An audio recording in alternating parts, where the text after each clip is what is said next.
કળિયુગનો અંત નજીક છે.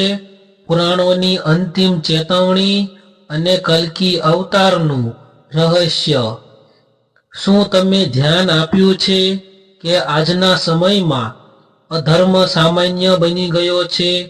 સત્ય બોલવું મુશ્કેલ બની ગયું છે અને ખોટું બોલવું સહેલું. આ બધું કોઈ અચાનક નથી.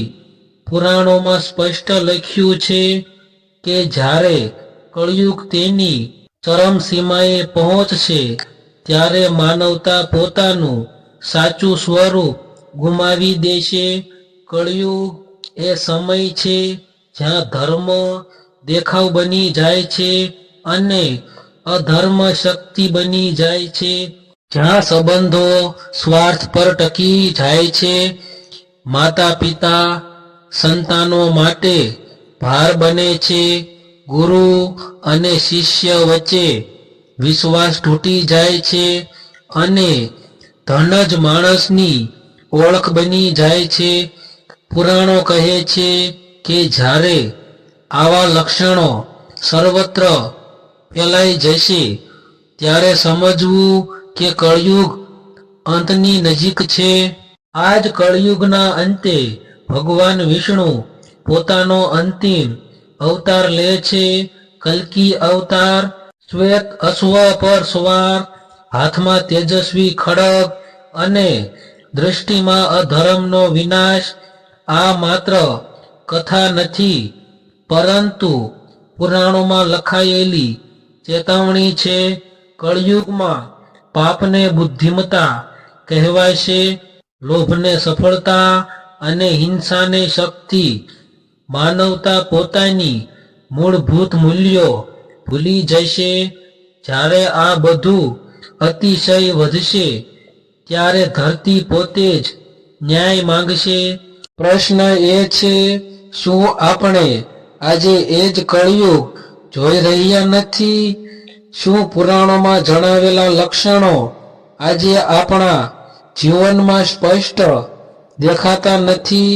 આ વિડિયો માત્ર કથા નથી પરંતુ કળિયુગ વિશેની એ અંતિમ ચેતવણી છે જેને અવગણવી ભારે પડી શકે છે.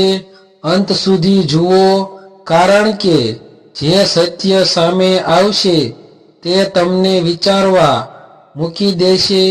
શું આપણે ખરેખર કળિયુગના અંતના સમય તરફ આગળ વધી રહ્યા છીએ? ભારતીય પુરાણોમાં કળિયુગને સૌથી અશાંત અને વિકારોથી ભરેલો યુગ માનવામાં આવ્યો છે. આ એવો સમય છે જેમાં ધર્મ ધીમે ધીમે લુપ્ત થવા લાગે છે અને અધર્મને સમાજમાં માન્યતા મળવા લાગે છે. પુરાણો સ્પષ્ટ કહે છે કે કળિયુગમાં સત્ય દુર્લભ બનશે, ન્યાય શક્તિના હાથમાં હશે અને માનવ જીવન મૂલ્ય ગુમાવશે. આ જ કળિયુગના અંતે ભગવાન વિષ્ણુ પોતાનો અંતિમ અવતાર લે છે જેને કલ્કી અવતાર તરીકે ઓળખવામાં આવે છે. કલ્કી અવતાર કોઈ સામાન્ય અવતાર નથી પરંતુ અધર્મના સંપૂર્ણ વિનાશ માટે આવનાર શક્તિ છે. પુરાણોમાં તેમજ જન્મસ્થાન, સ્વરૂપ અને કાર્ય વિશે વિગતવાર વર્ણન મળે છે. આ વિષય માત્ર ભવિષ્યની વાત નથી પરંતુ આજના સમાજને દર્પણ બતાવવાનો પ્રશ્ન છે. જ્યારે આપણે આજુબાજુ જોઈએ છીએ ત્યારે પુરાણોમાં જણાવેલા ઘણા લક્ષણો આજના કળિયુગમાં સાકાર થતા દેખાય છે. આ કારણે કલ્કી અવતારની ચર્ચા આજના સમયમાં વધુ મહત્વપૂર્ણ બની જાય છે. આ વિડીયોમાં આપણે પુરાણોના આધાર પર કળિયુગના લક્ષણો, કલ્કી અવતારની ભૂમિકા અને તેના આવવાના સંકેતોને સમજવાનો પ્રયત્ન કરીશું. જેથી આપણે આ સમયના સત્યને વધુ સ્પષ્ટ રીતે સમજી શકીએ. પુરાણો અનુસાર કળિયુગમાં ધર્મ માત્ર નામ પૂરતો રહી જશે. સત્ય બોલનારને મૂર્ખ માનવામાં આવશે અને અસત્યથી લાભ મેળવવામાં આવશે. ન્યાય શક્તિશાળીના હાથમાં રહેશે અને નિર્દોષ પીડિત બનશે. આવા સમયે પૃથ્વી પર અધર્મનો ભાર અસહ્ય બની જશે. આ જ ક્ષણે ભગવાન વિષ્ણુ પોતાનો અંતિમ અવતાર લે છે, કલ્કી અવતાર. પુરાણોમાં જણાવ્યા મુજબ કલ્કી અવતાર શ્વેત અશ્વ પર સવાર થશે અને તેમના હાથમાં તેજસ્વી ખડગ હશે. તેમનું કાર્ય અધર્મનો નાશ કરીને ફરી ધર્મની સ્થાપના કરવાનો હશે. કલ્કી અવતાર કોઈ એક વ્યક્તિ સામે નહીં, પરંતુ આખી વ્યવસ્થાની સામે ઊભા રહેશે. તેઓ પાપી માનસિકતા, અન્યાય અને અસત્યનો અંત લાવશે. કળિયુગના અંતે આ અવતાર પૃથ્વીને શુદ્ધ કરશે અને પછી સતયુગની શરૂઆત થશે. આ કથા આપણને ચેતવે છે કે કળિયુગમાં જીવતા આપણે આપણા કર્મ અને ધર્મ પ્રત્યે જાગૃત રહીએ. કળિયુગ વિશે પુરાણોએ જે ચેતવણી આપી છે એ માત્ર ભવિષ્ય કથા નથી, પરંતુ આજના જીવન માટેનો સંકેત છે.